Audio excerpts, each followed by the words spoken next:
I grew up in an old house that my family had shared since the early 70s. Although it was slightly aged, it had its charm. One of my fondest memories as a kid was playing in the backyard that bordered some woods and flying kites in the sky. I just loved to collect all sorts of kites and run the endless span of our yard and fly them as high as I could. When I was 8, I stopped collecting and flying kites. I also quit playing outside as much. I saw something come out of the woods that I could not explain, and it terrified me. One afternoon, my mom had a friend over, and they were hanging out in the kitchen sharing some tea.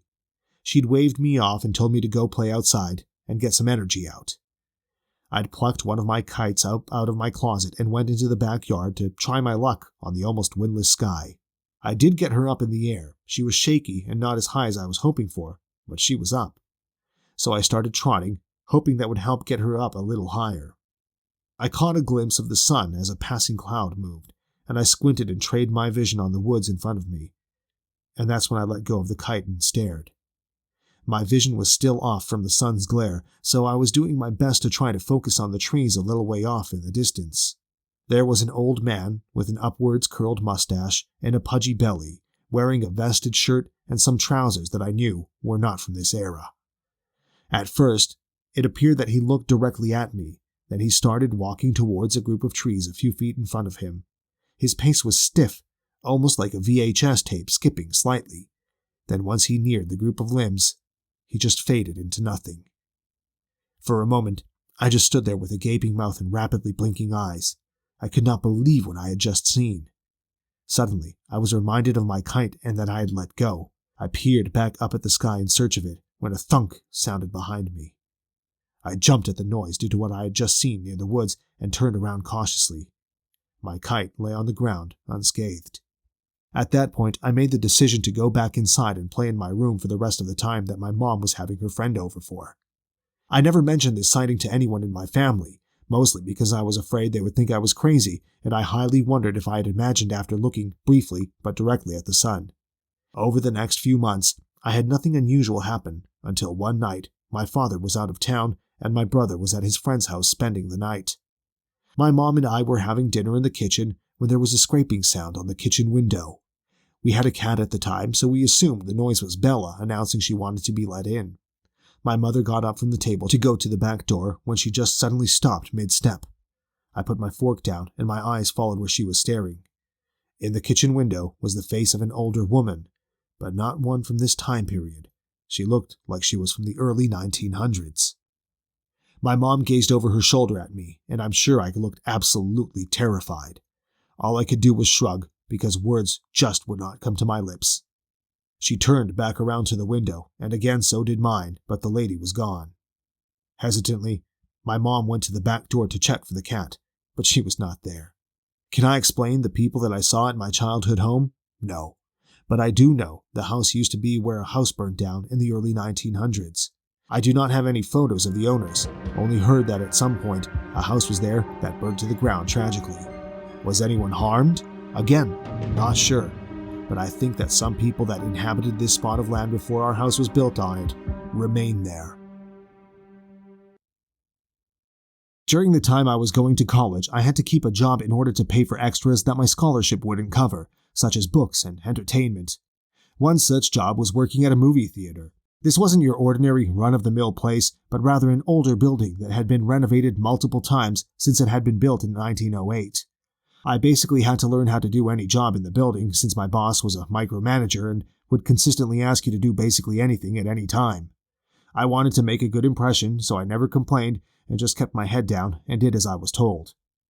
My plan to show how dedicated I was to the job worked, and after a few months of working there, he told me that he was going to leave me in charge of closing the theater on my own. This entailed making sure everyone had left, cleaning the place, and prepping the money for the deposit the next day. I was excited that he had recognized all that I had been doing and quickly jumped at the chance. When the last movie was done, 4 of us went in to pick up all of the containers and sweep up any garbage that had been left on the floor.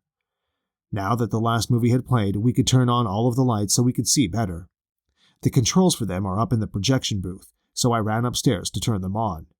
On my way there, I didn't see anyone, so I was definitely surprised when I arrived because someone had already turned them on. I just assumed someone had beat me to it before I'd even got up there. I walked back into the theater, and a couple of the employees were a little shocked to see me. I asked them what was wrong, and they said they thought I was still up in the projection room. When I looked up there, I could clearly see a shadow that appeared to be in the shape of a person walking back and forth through the windows. It was possible that someone had gotten in there, but I was the only person with a key to the room. It just didn't seem likely. Later on that night, I was finishing up the deposit slips for the next day. I had just placed the bag in the safe and was about to leave when I felt something tap my shoulder when I was securing the door. It is a well-known policy that no one is supposed to come in while the safe is open, and I wheeled around, ready to chastise someone for the breach of policy. However, when I turned around, no one was there. I don't know if it was my imagination or if it really happened, but it seemed that the room felt colder than it had been when I had gone in. Down the hall, I heard someone say, "Hello," followed by my name. The voice wasn't familiar, which was the scariest part, because I could recognize the sound of everyone who was there that night, but against my better judgment, I walked out, turning off all the lights when I shut the door. I looked in the direction where the voice seemed to have come from, but there wasn't anyone there. Just me. I turned to lock the office door when I noticed a light coming from beneath the door. I know for a fact that I had shut off all the lights when I left the room, so there shouldn't have been any light coming from the room at all. I wanted to check to make sure, and when I swung open the door, I was stopped dead in my tracks. Every light in the room, including the desk lamp, was on. I hadn't even used the lamp on the desk, so there's no way I could have left it turned on. I walked back in slowly, not sure if someone was playing a trick on me, or there was someone hiding in there. My eyes darted to every corner of the room, but as far as I could tell, I was alone.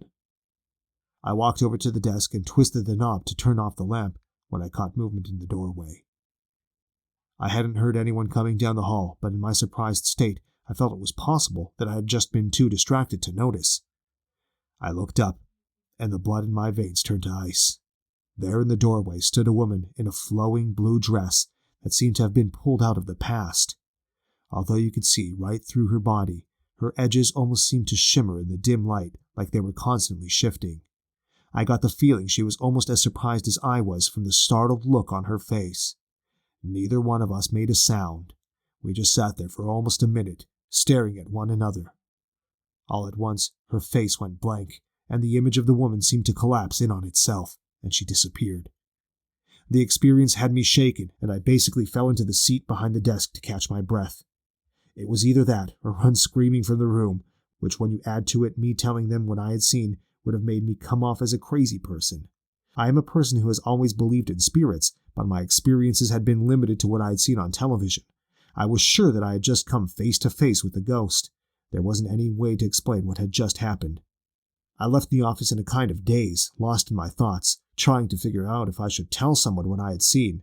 I flipped off the lights and walked down the hall to check the progress they had made in cleaning the theater. When I walked in, 2 people were standing around talking to each other. One of them was a friend of mine who I didn't think would dismiss what I had seen. I walked up to her and was about to tell her I needed to talk to her when she said she wanted to show me something. She led me over to the emergency exit, where I could see a pair of muddy footprints. It had been raining outside, so it was possible someone could have snuck in and tracked them in, but the thing that was weird is there were 4 or 5 of them, then they just disappeared. It wasn't like they kind of faded. They were clear, and then gone. Someone could have had second thoughts, but they would have left tracks out, and there were none. She then walked up the stairs to the back of the theater, and there on the ground were the same type of footprints, just as clear as the ones leading from the exit.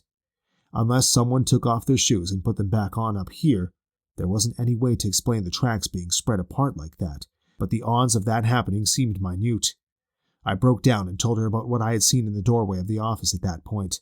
Between the shadow in the projection room, the woman, and the footprints, my night had contained more than its share of strange and unexplainable things.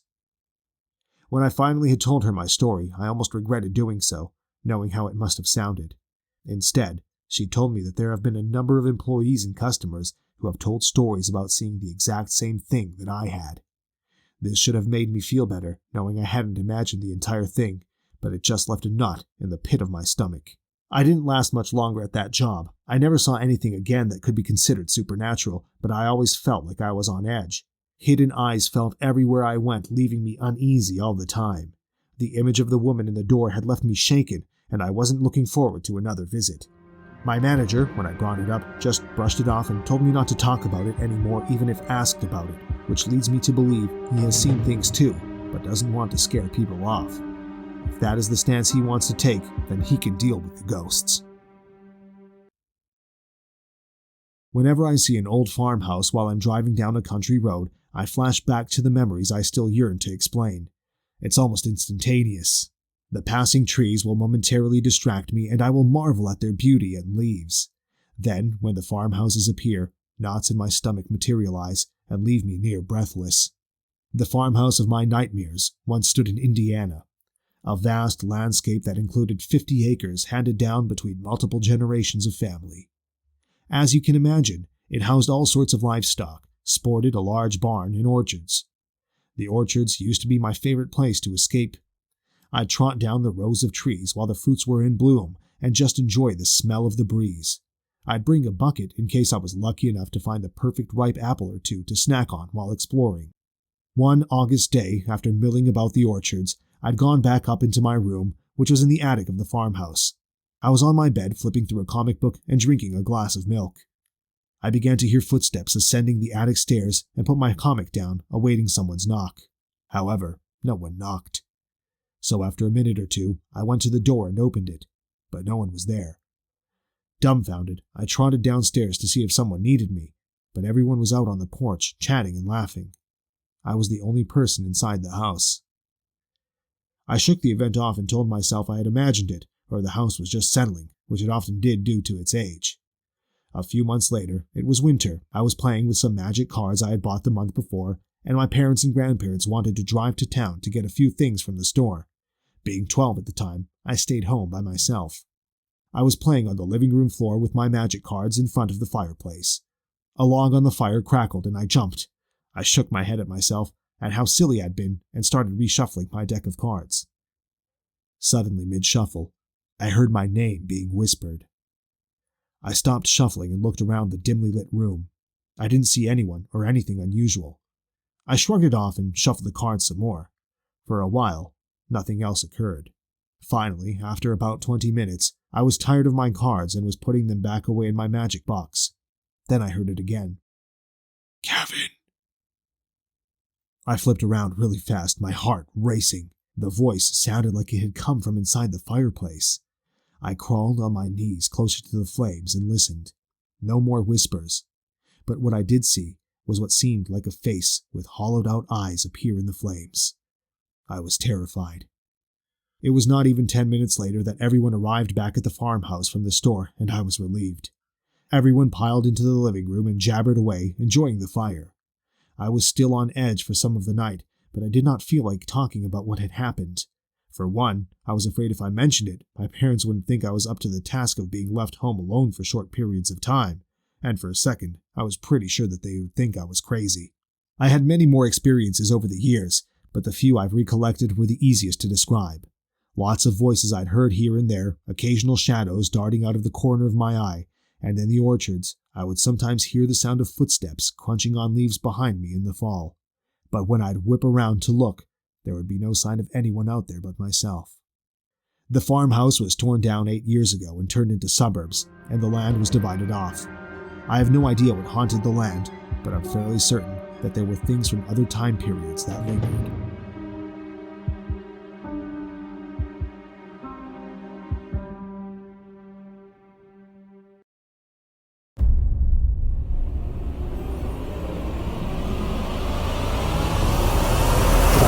Creepy true stories and real haunted houses. Be sure to like and subscribe and never miss an episode.